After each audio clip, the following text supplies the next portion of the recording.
কি সুন্দর দেখাচ্ছে তোমায়। কিন্তু মালতী, তোমার থান কই? থান পরনি কেন? থান?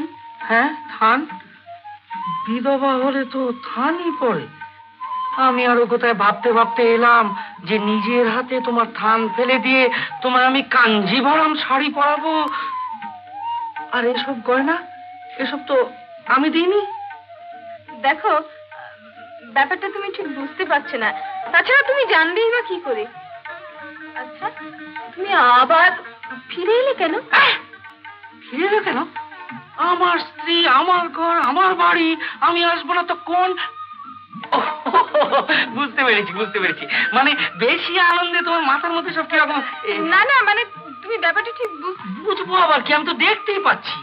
আর তাছাড়া আমি যেদিন নোলাম, আমার পা জড়িয়ে ধরে তোমার সে কি কান্না, তারপর তুমি অজ্ঞান হয়ে গেলে। না না মালতী,